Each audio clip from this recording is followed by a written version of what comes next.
Fim de ano, muita gente já começa a se programar para aquela viagem de férias, mas às vezes a alegria de viajar se torna um pesadelo. Para saber os cuidados que devemos tomar na hora de alugar uma casa ou apartamento de veraneio, estamos recebendo aqui no estúdio o advogado Ranieri Cecconi. Bom dia, doutor. Tudo bem? Tudo bem. Obrigada pela sua presença. De quê? É um assunto muito importante nessa época do ano, porque muita gente aluga a casa para passar férias e muitas vezes pela internet, né? É feita essa negociação. Quais os cuidados que a pessoa deve ter nessa hora? Eu acho que o primeiro e mais importante cuidado, assim, o prévio, é se não é golpe, né? Hoje a internet é um meio, talvez seja o principal meio de comunicação após a televisão. Porque é simples, né? Tanto da pessoa anunciar fácil, quanto rápido, procurar, né? Exatamente. E até por causa disso, o volume de golpes envolvendo a internet tem sido muito grande. Então é checar se o imóvel existe, se o imóvel é daquela pessoa ou empresa que está anunciando. A própria internet fornece meios para isso. Você entra no Google View, vai visualizar o imóvel, se ele corresponde às imagens que estão sendo colocadas no anúncio. Localize vizinhos e um telefonema para descobrir se aquela casa é mesmo daquela pessoa que está anunciando a venda, aliás, desculpe, a locação, ou se a empresa imobiliária que está anunciando existe. A primeira precaução é não cair num golpe. E esse golpe seria da casa não existir. A pessoa vai efetuar o depósito do aluguel e a casa muito mais frequente do que a gente pode imaginar. É bastante comum esse tipo de coisa. Ou mesmo que a casa exista, mas alguém aluga algo que não é seu. Sim. Eu, por algum motivo, por um anúncio de venda num site de imobiliária, obtenho todas as fotos de um determinado imóvel, uso aquelas fotos para criar um anúncio fictício de uma locação e pego incautos. É assim que agem os golpistas. Entendi. Né? E alguém faz um depósito prévio. Uma coisa muito, mas muito importante mesmo, toda oferta muito grande, ela traz por trás, no mínimo, a necessidade da gente ter atenção. Eu ia te perguntar justamente isso. O preço mais em conta acaba atraindo as pessoas e aí é que está o golpe, exatamente, né? O problema. Né? Se a média de locação naquele lugar é de R$300 a diária, numa casa para 10 pessoas, algum motivo tem que ter para que o outro esteja alugando por 150. Né? E aí talvez a gente já possa cair para um outro lado, por exemplo.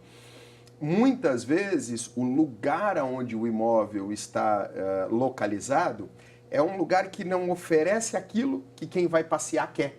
Não tem infraestrutura na região, está num lugar, numa zona degradada, então talvez aí a explicação por um preço muito baixo. Ou seja, é investigar o que se está fazendo, com bastante dedicação, para não incorrer no risco de transformar o que deveria ser um prazer num prejuízo e num tormento. Pois é. Né? Um trabalho prévio garante isso. Pegar referência com antigos hóspedes é importante? Ajuda? Sem dúvida nenhuma, faz muita diferença. Só que se for um golpe, adivinha se o golpista... Nem vão existir os antigos hóspedes. Né? Adivinha se o golpista não vai indicar o telefone de pessoas que estão envolvidas com ele no golpe para que a pessoa vá confirmar. Faz tudo parte do golpe. É difícil, né? Por isso que, na minha opinião, o melhor caminho é fazer isso através de imobiliárias, através de empresas.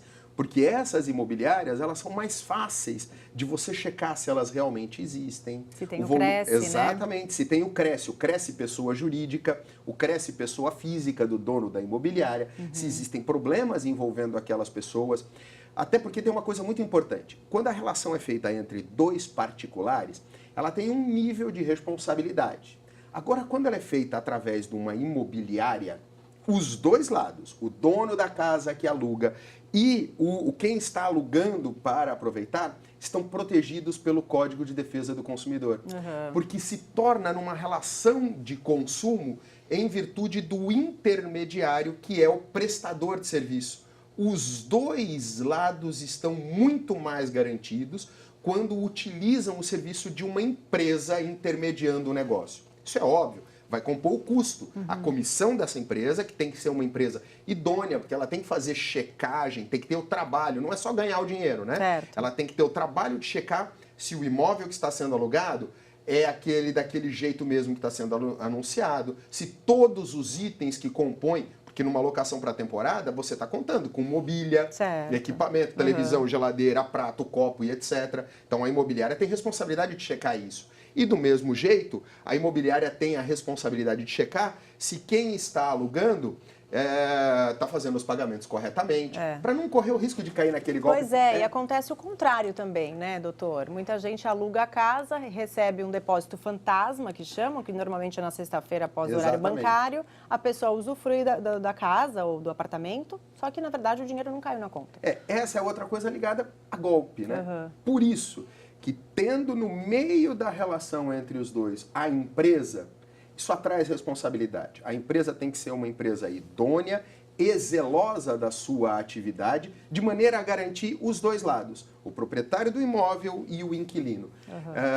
Agora, quando a pessoa vai fazer isso por conta própria, tanto o proprietário, ela precisa ter consciência de que ela está se arriscando a tomar um golpe. Então, o proprietário também tem que checar, né, a idoneidade daquele que está alugando e etc. O inquilino tem que ter o trabalho maior de checar a procedência, né? Se o imóvel existe, se ele tem as condições reais que estão sendo anunciadas. Por isso, a empresa no meio do caminho entre os dois dá maior segurança para os dois lados. Tá, rapidamente, doutor, para encerrar. E o que o cliente deve fazer caso perceba que caiu num golpe? O que tem que fazer? Não há outra solução, que procura? é a polícia. Né? Infelizmente, assim, se você já caiu num golpe, moveu uma ação para ser indenizado contra quem? Pois é. Né? Assim, a polícia é o primeiro caminho, porque um golpe é uma fraude, é um estelionato, e a polícia conseguindo investigar e identificando quem praticou esse golpe, você cria o gatilho para eventualmente depois ter caminho para ser ressarcido o prejuízo.